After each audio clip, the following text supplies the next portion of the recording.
Somos así y así somos. Una historia con niños y blancos. Buenas noches. Hace 5 años, para presentar esta entrega, nosotros visitamos la Hacienda María. En aquel entonces, aquello era una ruina lamentable y ahora desconocemos en qué estado se puede encontrar, aunque es de suponerse. Nos dijeron que aquí habían muchas matas de cocos, a las cuales fueron amarrados los conjurados para ser ultimados.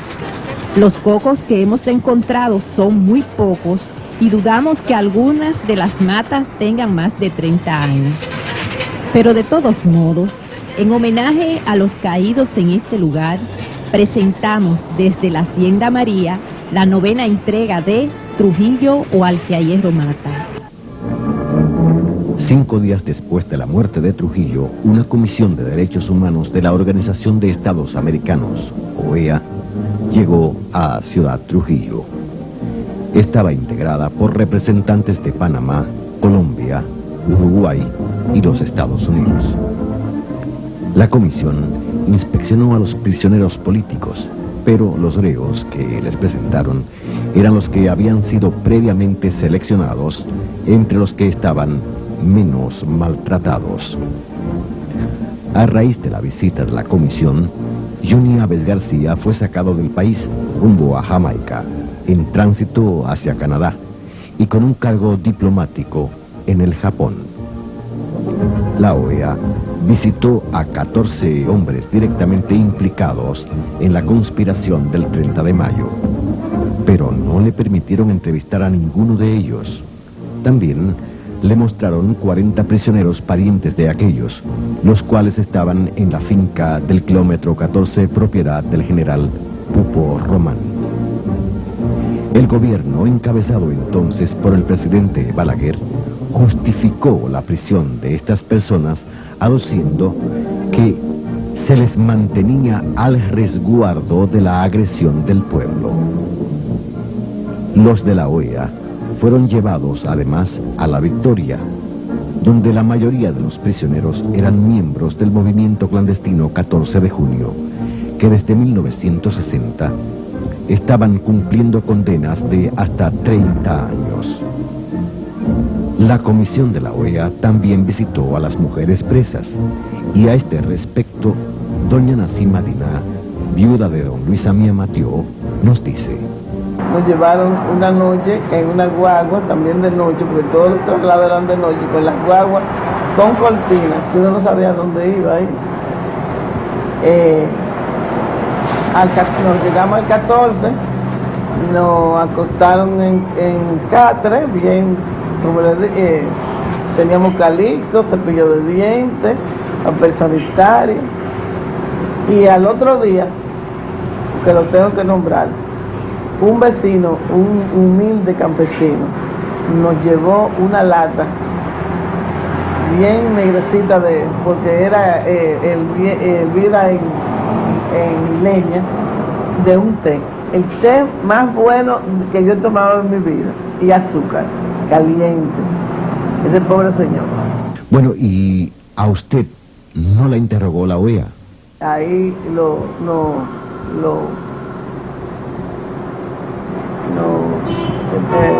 cogían que contáramos cosas. Yo no hablé nada porque sabía que al lado de cada americano de eso había un caliente. Dije, no, yo no voy a poner de mojiganga, le dije yo a una de las compañeras. Digo, no, yo no voy a decir, no, tú no vas a decir nada. Digo, nada. ¿Para qué?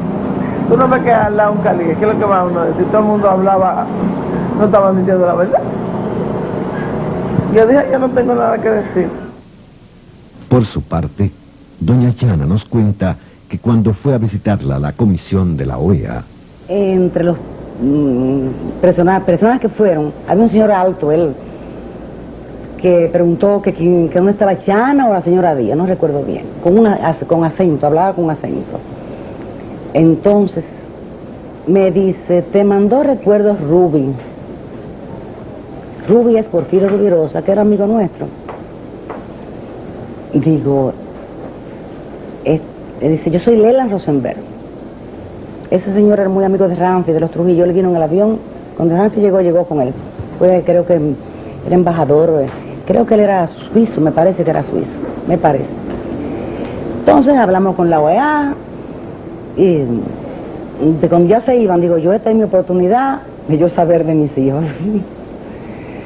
Y digo, al señor Rosenberg, entonces se devolvió.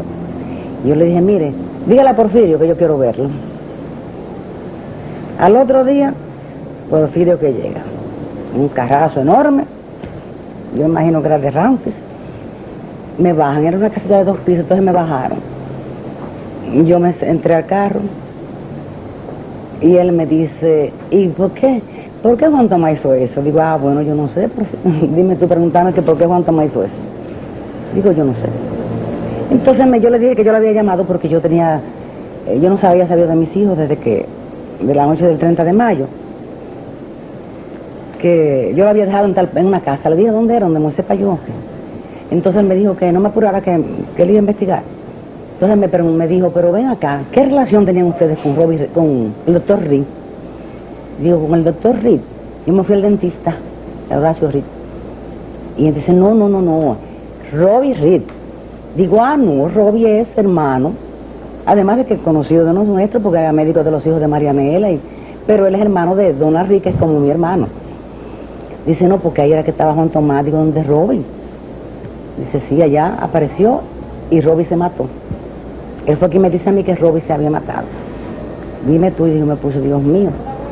El caso es que se fue Rubirosa. En la cárcel todo era malo. Cada paso que tú dabas era malo. Yo loca porque saber de mis hijos, pero cuando yo le dije a Rubirosa, eso al otro día me volví loca porque dije, lo puse en la mano de Rubirosa, que como quiera era muy de Ramfi, y vino con él en el avión. Aquello le dije a este hombre. Caso es que no supe nunca respuesta. Eso me torturó más todavía. Pero resulta que él no me contestó, no fue porque él no lo quiso hacer. Él mandó donde mi mamá, que era donde estaban donde mi hermano, Papucho, estaban, y ella estaba, mi mamá, estaban mis hijos. Y ellos, al ver que era una persona con acento, le dijeron que los niños no estaban allá, lo trancaron en un closet y no se lo enseñaron, así que Rubirosa por eso no me pudo decir. Es interesante destacar este gesto noble del playboy dominicano Porfirio Rubirosa, quien quizás ha sido el dominicano más famoso por sus múltiples matrimonios y aventuras amorosas con mujeres ricas y famosas. Aquí se le puede ver cuando se casó en San José de las Matas, provincia de Santiago, con Flor de Oro Trujillo, la hija mayor de Rafael Leónidas Trujillo Molina. Cuando la boda, Rubirosa era oficial del ejército de mediana graduación. Después se divorció de Flor de Oro y empezó su correría de Don Juan, aunque mantuvo estrecha relación con la familia Trujillo, a la que servía de importante contacto para las relaciones internacionales. Se dice que Rubirosa indujo a Trujillo a muchos malos negocios, pero nunca perdió el favor del jefe. Después que Trujillo murió, Rubirosa mantuvo su vinculación con Ramfis. Las relaciones se rompieron porque Rubirosa nunca le perdonó a Ramfis haber abandonado la República Dominicana, especialmente cuando él creía que tenía una brecha entre los amigos de la familia Kennedy para conseguir el levantamiento de las sanciones económicas de la OEA. Se dice que Ramfis se enteró de que Rubirosa lo había calificado de cobarde y esto dio lugar al rompimiento entre ellos. Rubirosa murió el 4 de julio de 1965 a la edad de 58 años en un accidente automovilístico.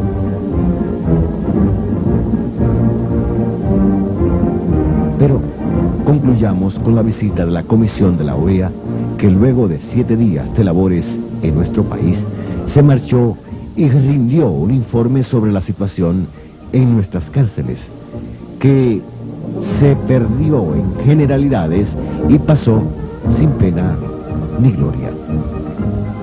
Prosigamos, pues, con el relato de las presidiarias luego que se fue la comisión de la OEA. Doña Nacima, viuda Amiama, dice que las condiciones de vida en la cárcel mejoraron. Nos llevaron comida de donde cocinaban antes, la cocina industrial. Nos llevaron, de esa era la comida que nos dieron, nos llevaban al patio y de ahí una comida bastante, digo, para lo que habíamos comido, bastante buena. Se fueron la OEA y ya la comida fue muchísimo más mala, pero nunca tan mala. Nos llevaban la comida. Sí. Entonces nos abrieron las puertas, quitaron los candados y nos llevaban al patio. Doña Nacima recuerda el día en que a la cárcel le llevaron sus 2 hijas. A los 17 días, entonces la fueron a buscar a ella, a las 2, de 15, y una de 15 y otra de 17. Y la llevaron atrás del palacio, que era algo de seguridad. Y le dijeron que era para interrogarlo a mi hermana, que le dio un ataque de locura a mi hermana, para que la llevaron. En la casa de la hermana dejaron a su hija más pequeña, pero por suerte las 2 jovencitas fueron llevadas a la cárcel junto a la madre. Me la llevaron a mí. Entonces yo la tenía, una en un catre, una de un lado y otra de otro, y estaba más tranquila. Pero ¿qué me pasaba? Que yo casi no dormía, pensando que 2 niñas sí podían irme a buscar para hacer de cualquier maldad. Yo no dormía. Yo cuando aclaraba, yo toda la noche rezando. Cuando aclaraba yo me dormía un poquito. Doña Chana, a su vez, señala que a raíz de los hechos del 30 de mayo, ella perdió muchos amigos, pero al mismo tiempo ganó otros tantos, y cita el caso de cómo a ella le llevaron sus 2 pequeños hijos para que los pudiera alcanzar a ver desde la prisión. Zaida Ginebra, Charo Ginebra, Danilo Ginebra, los Ginebra, personas muy de nuestras y muy humanas y muy buenas. Llevaron un día a los muchachitos allá al 9 y los pusieron a comprar en un puesto de mango que había. Y yo decía a Mariana, pero mira, Chana, que son los muchachos. Yo estaba loca de remate. No son ellos. Sí que son ellos, fíjate. Ellos le decían, Jaime, Eduardo, compre los mangos, mira los mangos para que yo oyera. Pero como estábamos locas allá todas, yo decía, no, esos no son ellos. Caso que se van ellos, dije yo, ¿para qué me lo pasaron ahora? Ahora me lo cogen preso de regreso. Cada paso era malo. Yo quería verlo, por eso cuando los vi dije, ¿para qué me lo sacan? En la cárcel, poco a poco, la vida fue cobrando cierta normalidad y doña Nacima nos cuenta de sus jóvenes hijas. Estaba bastante ya tranquila, nos abrían la puerta, Tati cogía fruta, le barría a los policías, que ellos mismos decían, no señorita, no barre su apé, pero ella era muy, sabes que no puede estar tranquila, y le recogían fruta y todo. Una noche recojan sus pertenencias, las pertenencias eran jarritos, un vestidito, una chancletita, eran las pertenencias, que la van a trasladar. Entonces, otra vez otra guagua, todo tapada la guagua, y yo decía, pero ¿a dónde vamos? ¿A dónde vamos? En una de las cosas, por cada señora con un calier de este lado, la señora aquí, otro calier ahí y la señora allí. No, los calier siempre en la ventana, y entonces la señora ahí y la señora. Pero para cada una un calier, en cada sillón, un calier, una señora. Entonces, no sé si fue que había una cortinita media. Vi la iglesia de aquí del rey, Claret.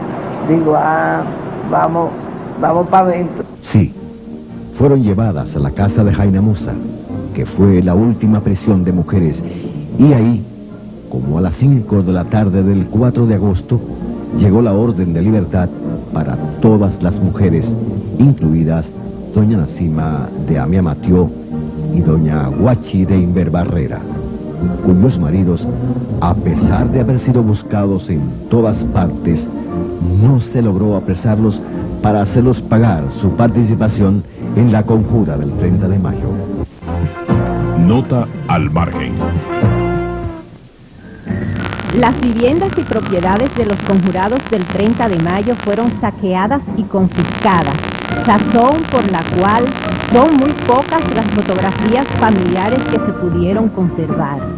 Sin embargo, algunas pertenencias fueron devueltas posteriormente por particulares que la habían tomado en los saqueos u otras circunstancias.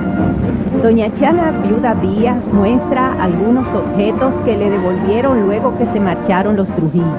Por ejemplo, mírate, este cenicero era de mi casa, me fue entregado como 5 o 6 meses después del 30 de mayo por un militar. Fue en el saqueo, que no sé cómo la conseguiría, porque ya tiene las iniciales JTD. Es un pequeño recuerdo, pero es algo. Entonces, fíjate, esta cigarrera le fue obsequiada a Juan Tomás en el año 1944, que fue el centenario, por él era decán del representante argentino, y él se la regaló cuando se fue. Apareció en una casa de antigüedades. Como tenía el nombre de Juan Tomás grabado, llamaron a mi hijo y la compró. Este es otro de 2 anillos del general Díaz que se recuperó de manera muy curiosa. Ahora tiene una montura de mujer. Con este anillo murió Juan Tomás, pienso yo. No sé por qué, apareció en manos de un capitán del ejército, no sé si del ejército, apodado Papi Rodríguez Villeta. Él se iba como 5 o 6 meses después de la muerte de Trujillo, no recuerdo exactamente, vestido de mujer, y tenía el anillo puesto. Entonces alguien que estaba ahí reconoció, no sé si porque él notó que el anillo era muy grande o lo que fuere. Cuando fueron, era un hombre. Entonces el general Belisario Peguero, era en ese entonces jefe de la policía, me lo envió y era el anillo de Juan Tomás. Este es el mentado Rodríguez Villeta, quien vestido de mujer intentó salir del país con el anillo de Juan Tomás. A doña Chana también le devolvieron algunas prendas de vestir que llevaba su esposo cuando lo mataron. Podemos ver los zapatos y la hebilla de oro de su correa. Las devoluciones fueron voluntarias, procedentes de diferentes tipos de personas, incluyeron muebles y diferentes enseres domésticos. Lo que usted debe recordar en Nota al Margen. Somos así y así somos. Cuando ya estaba próxima la libertad de 6 de los conjurados del 30 de mayo, fueron trasladados a la Hacienda María y allá los asesinaron. Y a su condición de héroes le sumaron para siempre la de mártires de la patria. Luego de 3 meses de penalidades en la prisión, a los conjurados del 30 de mayo se les permitió la visita de sus esposas el día 12 de octubre. De los presos había 4 de los 7 que habían ido a la avenida a matar a Trujillo, más 2 directamente comprometidos con el complot. La comunicación de los presos con sus familiares había sido por cartas, que eran previamente abiertas y leídas por las autoridades de la prisión. Fuera de la cárcel, el clima político estaba en efervescencia. No había un minuto de las 24 horas del día en que en todo el país no sonaran pitos y bocinas exigiendo las libertades civiles. El presidente Balaguer y hasta Ramfis Trujillo estaban poniendo en práctica un proceso de destrujillización con la esperanza de que se levantaran las sanciones de la OEA. Las estatuas de Trujillo empezaron a ser derribadas por grupos enardecidos. Se dice que a Ramfis se le hacían insoportables todos los problemas que había heredado después de la muerte de su padre y añoraba regresar a Europa. Ya desde agosto, doña María Martínez y su hijo menor Radamés se habían marchado a París, al igual que otros familiares que eligieron temprano a Europa como lugar de residencia. Con el interés de que la OEA levantara las sanciones económicas, Petán y Héctor Trujillo fueron enviados finalmente de vacaciones al extranjero. La partida de los dos fue el resultado de un acuerdo privado entre los Estados Unidos, Balaguer y Ramfis. Pero los dos regresaron 20 días después y tuvieron un enfrentamiento con Ramfis, quien les dio un ultimátum para que se fueran de una vez o de lo contrario se marcharía él. Con el regreso de Petán y Negro Trujillo aumentó la atmósfera de terror. Familiares, amigos y simpatizantes de los conjurados del 30 de mayo hacían toda suerte de diligencias para tratar de conseguir la libertad de los que quedaban con vida en la prisión. Corrían rumores de que todos iban a ser asesinados. Una comisión de 3 miembros encabezada por Ángel Severo Cabral, quien se había convertido en uno de los líderes del poderoso movimiento patriótico Unión Cívica Nacional, fue a entrevistarse con el presidente Balaguer el sábado 18 de noviembre para pedirle que entregara a los conjurados prisioneros a la justicia o, de lo contrario, los pusiera en libertad. Le pidieron a Balaguer que les explicara por qué los prisioneros habían sido sacados ese sábado en la mañana de la cárcel. Balaguer les dijo que el general Ramfis Trujillo los estaba usando para reconstruir el crimen y que serían llevados a juicio. Escuchemos cómo doña Olga Despradel, viuda Cedeño, se entera de que su esposo Pedro Livio Cedeño iba a ser sacado de la cárcel. El 18 de noviembre, la hija del fiscal, Fabio Rodríguez, vivía en la calle 16 de agosto. Todavía vive ahí, ese señor. Y la niña atravesaba a jugar con la niña mía. Y ese día me dijo, mira, a tu marido lo llevan para el sitio donde mataron a Trujillo. Entonces yo llamé a Blanca Pastoriza y fuimos juntas y buscamos al abogado de ella, que él fue en su carro a la avenida, pero no lo dejaron pasar porque habían cerrado el tránsito. Y después supimos, porque don Fabio nos escribió una carta, especialmente me la entregó a mí, porque éramos vecinos, en la cual decía que por orden del coronel, de Jorge Moreno, él había llevado a Pedro Livio, a Huáscar, a Estrella Sadalá, a Tunti Cáceres, a Modesto Díaz y al Pastoriza, que hicieran una demostración de cómo ellos habían matado a Trujillo.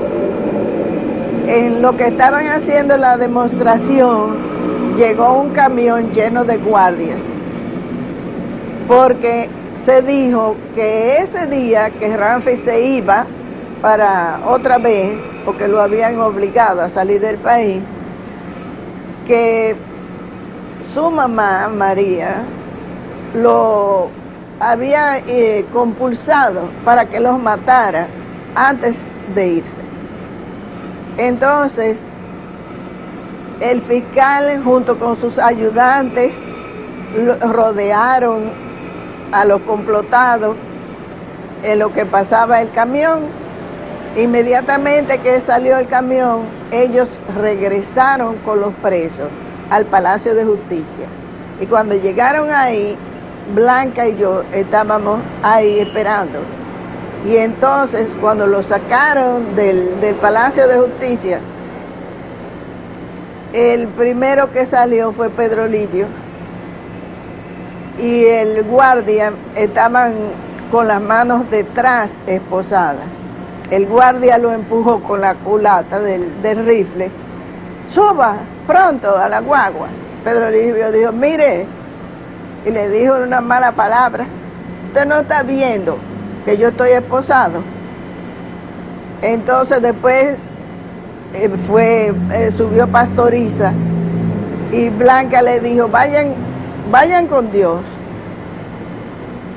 Pero en lo que estábamos ahí, nosotros vimos 2 carros llenos de militares que pasaron y siguieron detrás de la guagua que se los llevaba.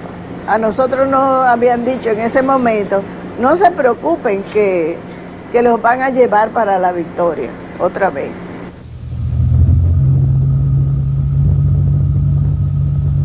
Aquí fue donde trajeron a Tunti Cáceres, Modesto Díaz, Pedro Livio Cedeño, Salvador Estrella y los ingenieros Roberto Pastoriza y Huáscar Tejeda.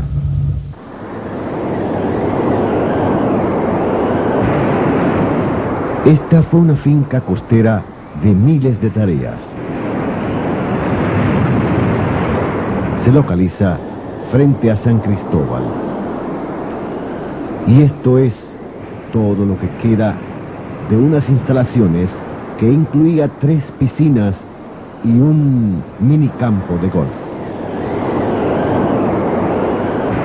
Se dice que cebras importadas de África recorrían sus campos. Todavía quedan cimientos de una especie de rompeolas que permite un baño agradable en la playa privada. Era el sitio de juego favorito para los hijos de Trujillo y el lugar ideal para sus fiestas. 3 días antes de la masacre efectuada en este lugar, Ramfis Trujillo había ido a sacar el cadáver de su padre de la iglesia de San Cristóbal para llevarlo al yate Angelita. También entregó al Estado Dominicano todos los ingenios propiedad de los Trujillo, y en un memorándum que escribió a sus comandantes militares decía que para algunos de ustedes esto puede parecer socialista, pero la reciente encíclica papal aprueba que el Estado sea propietario de los bienes para el bien del pueblo. Si yo fuera político, fuera socialista. Para el día 17, Ramfis había vaciado su casa playera de Boca Chica. Los 6 prisioneros, antes de traerlos aquí, fueron llevados a una hacienda de Nigua, donde se les sacó de la furgoneta en que habían sido llevados a la justicia y se les montó en otra furgoneta sin identificación. En la furgoneta que ellos habían sido llevados a la justicia y al lugar donde habían matado a Trujillo, colocaron 3 policías que previamente habían sido acribillados a tiros por los propios agentes del CIM. La furgoneta fue tirada en la carretera de Villamella y luego tiroteada para simular que los 6 conjurados se habían fugado mientras lo llevaban a la victoria. La masacre en esta hacienda se produjo en horas de la tarde. La furgoneta sin identificación con los 6 prisioneros fue estacionada frente a la villa.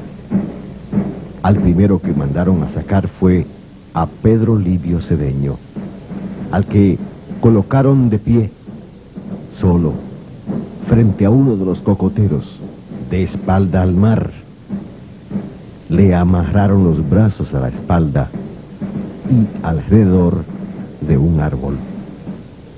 Se dice que Ramfis y un grupo de amigos íntimos estaban de pie en la terraza tomando tragos y desde allá dispararon una sucesión de tiros que fueron al cuerpo de Pedro Livio, quien cayó de lado y su cuerpo se detuvo en su caída en un montón de hierbas que había al pie del árbol.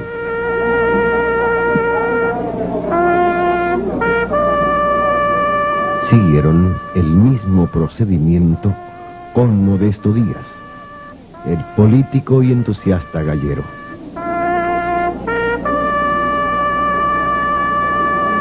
Con Roberto Pastoriza, Fifí, el flemático y valiente ingeniero franco-dominicano.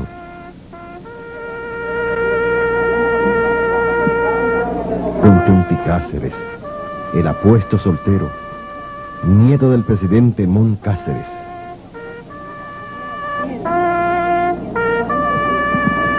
Con Salvador Estrella Sadalá, el fervoroso católico.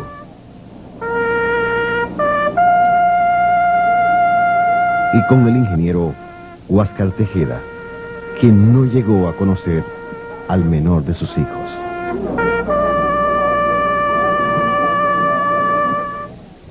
La masacre de Hacienda María apenas tuvo resonancia en el momento en que se produjo. La misma noche del 18 de noviembre hubo gran pavor en Ciudad Trujillo y el resto del país. Se decía que Petán y Negro Trujillo iban a matar sumariamente a sus enemigos. Y al día siguiente, para asombro de todo el mundo, 2 buques de la flota del Atlántico de los Estados Unidos se movían frente a la costa y corrió el rumor de que un joven oficial de la Fuerza Aérea, subjefe de ese cuerpo armado, llamado Ramón Rodríguez Echavarría, se había rebelado en Santiago y había ordenado el arresto de los agentes de Trujillo. El domingo 19, a las 11:45 de la noche, Petán y Héctor Trujillo, junto con 27 amigos y familiares, fueron sacados del país bajo la protección de tropas respaldadas por carros blindados. Nota al margen. En sus últimas horas en el país, Ramfis Trujillo habría salido en la tarde de la base aérea de San Isidro, dirigiéndose al Hotel El Embajador, donde hubo un tiroteo por causas desconocidas. Del hotel fue al río Jaina a indicarle a una fragata anclada en la margen este que pasara al oeste. Ramfis entregó a su encargado de relaciones públicas una nota manuscrita que decía: "He salido ayer". Luego fue a la Hacienda María y transcurrió aproximadamente 1 hora cuando regresó a la fragata tras cometer la matanza de los 6 conjurados. Lo que usted debe recordar en Nota al margen. Cuando se produjo la masacre de Hacienda María, todavía quedaban en prisión unos 15 hombres familiares de los conjurados o implicados indirectos con el complot. A partir del 21 de noviembre, empezaron a liberarlos en pequeños grupos. Marianela Díaz relata que el día 21 fue a la cárcel a visitar a su esposo, el doctor Bienvenido García Vázquez. De un día y pico que no tuvieron al sol, porque Minervino, que era que estaba con... ¿No era con Minervino que comandaba eso? Sí. Había dejado ver a las primeras personas que fueron a ver sus presos, pero nosotros nos dijo que no podíamos verlos si no llevábamos una orden del Procurador General de la República, que era don Temístocles Mesina, en aquella época. Nosotros fuimos donde el Procurador, y el Procurador nos mandó donde el jefe de la policía, que era Marcos Jorge Moreno.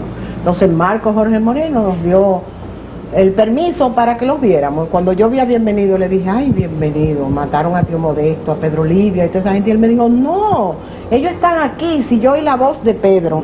Mira cómo me hizo. Que me llamaba como a las 6 de la tarde. Bienvenido es una persona que no es supersticiosa, que no cree en nada de eso, pero lo cierto es que él dice que oyó la voz de Pedro Lipio en el mismo momento que a ellos los estaban fusilando. Yo pude ver a Bienvenido ese día, llegué a la Victoria, estaban quitando todos los letreros que decían "Viva Trujillo", qué sé yo qué, qué sé yo cuánto, pero yo tengo que, eso debí yo habértelo enseñado, la orden de libertad de Bienvenido, que dice: "Implicado directamente en el asesinato del generalísimo doctor Rafael Leonidas Trujillo Molina", con todos sus títulos. Cuando salimos de ahí, nos fuimos a la casa de Leda, mi tía, porque ya tío Modesto lo habían matado y su hijo Franklin estaba preso y ella se pasó la noche entera llorando que lo iban a matar a todos. Y también estaba Bienvenido ahí, imagínate la noche que nosotros pasamos. Pero, felizmente, a don Bienvenido lo liberaron al otro día, 22. Y el 23 de noviembre soltaron a los últimos presos relacionados con la muerte de Trujillo. Al cabo de todos los años que han transcurrido, doña Chana, viuda Díaz, lamenta que la persona que aún conserva el archivo personal de Ramfis Trujillo no haya facilitado documentos donde se cree están escritas las palabras que dijeron cada uno de los fusilados en la Hacienda María.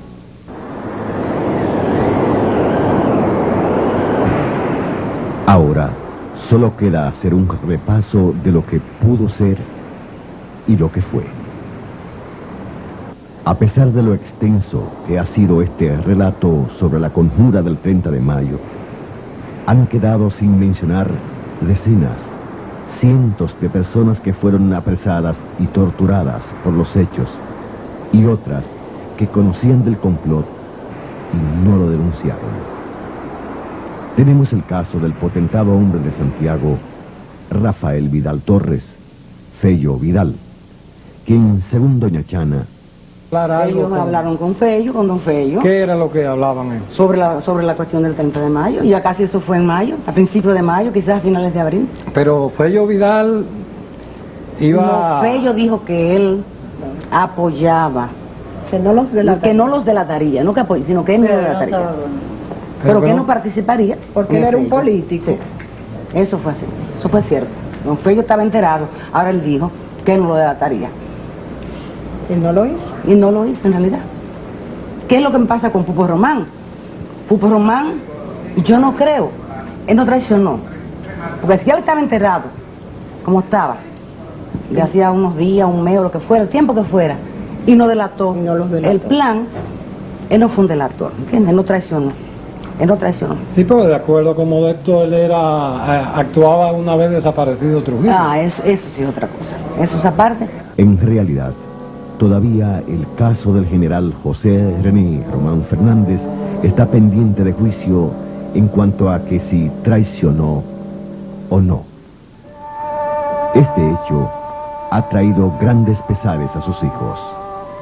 Nancy Esther, una de las hijas del general Pupo, nos cuenta cómo la familia logró salvar su vida a raíz de la prisión del padre. El día 5 de junio, cuando a mi papá lo cogieron preso, a mi esposo y a mi hermano, mi abuela, Marina Trujillo, nos llevó a su casa. Allá estuvimos hasta el 13 de junio, que a mi hermano y a mi esposo los pusieron en libertad. Mi abuela trató por todos los medios de que nosotros nos fuéramos del país, lo logró casi por encima de la cabeza de Ramfis, con la ayuda de Petán, porque en ella pudo más su amor de abuela y de madre a lo que ella pudo haber sentido en ese momento hacia mi papá. Es de notar que la abuela era doña Marina, la mayor de las hermanas de Trujillo, quien a la vez era la madre de Mireya, la esposa del general Román. Por encima de todas las presiones de Ramfis, logró sacar a sus nietos del país. Salimos del país y regresamos como al año y pico. Después han sido años muy tristes, porque además de perder a nuestro padre físicamente, tuvimos que soportar todas las cosas y personas que quisieron empañar su memoria. Yo tenía mucho rencor, pero con la ayuda de Dios, en un retiro en la parroquia San Juan Tadeo, en una charla de mi primo Momón Román del perdón, yo aprendí a perdonar.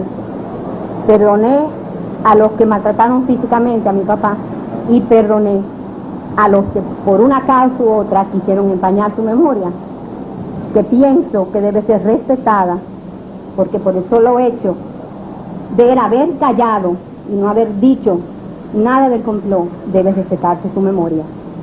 Y si lo hizo fue por su lealtad a sus amigos, a tío Luis y a Juan Tomás, que sabían, ellos estaban completamente seguros que de la boca de mi papá no iba a salir una palabra para traicionarlos a él. Sabrina, la hija menor del general Román, nos dice que el 30 de mayo para ella no fue una vivencia histórica, porque era muy pequeña cuando los hechos, pero ha sido una víctima de las consecuencias. Yo lamentablemente tuve que crecer escuchando en la escuela que mis compañeros, al mencionarse mi padre, dijeran que era un doble traidor, con aquella incógnita en mi vida, aquella presión de esa injusticia que considero fue una gran injusticia, el haberle achacado a él todos los errores como fue durante muchas décadas. En estos tiempos, ahora en este 30 de mayo, pues la figura de mi padre yo creo que ha sido considerada de una forma más positiva, como creo que es lo justo, porque para mí, para nosotros, sin su silencio y su apoyo, no hubiese habido un 30 de mayo. Pero lamentablemente crecí y con ese dolor de que después de haber perdido mi padre por una causa tan justa, no se le reconoció, sino que fuimos siempre marginados de un lado y de otro. Sabrina, quien es una notable escritora y poeta, nos cuenta amargas experiencias vividas por ella. Lo recuerdo cuando era una adolescente, tendría algunos 16 años, estaba en el country y tuve que vivir el muy desagradable momento de que un compañero discutíamos de política y me dijo, no, porque tu padre fue un doble traidor. Esa tarde del country me fui a la casa de tío Luis, a mi ama, y le dije a tío Luis que cómo era posible que él nunca aclarara esa posición cuando él mismo siempre nos reconoció que papá debió pasearse en carrozas de plata, expresión de él, porque realmente apoyó con su silencio que las cosas no se pudieran ejecutar como había sido planeada. Todo el pueblo dominicano sabe que a muy tempranas horas ya era de conocimiento de las personas del régimen, los participantes en la gesta, y tuvimos esa discusión. O sea que en definitiva nunca hemos tenido, y no lo tuvimos y lo perdimos a tío Luis, y no vivimos esa satisfacción, por lo menos, de nosotros. No, en mi caso particular, a mí no me interesa que se diga que mi padre fue un héroe, pero sí que se le reconozca que no fue un traidor en ningún momento, porque las cosas no pudieron salir por errores que se venían cometiendo, como sucede en todos esos acontecimientos históricos. Siempre hay partes que no se pueden cumplir. Nota al margen. Conocíamos los pesares que le acarreó el 30 de mayo a las familias involucradas. Más de una docena de viudas y el caso de los 8 hijos varones de don Vicente de la Maza, de los cuales solo sobrevivieron 2. Doña Chana Díaz perdió a su esposo, al padre y a Tomasito, hijo de Juan Tomás. Doña Ida Perelló de Báez Díaz perdió a su esposo y a su hijo Miguelito. La familia de Puco Román también tuvo doble tragedia debido al suicidio de Vivín, hermano del general, quien se hizo un disparo en la sien cuando fueron a reapresarlo después que se fue la comisión de la OEA.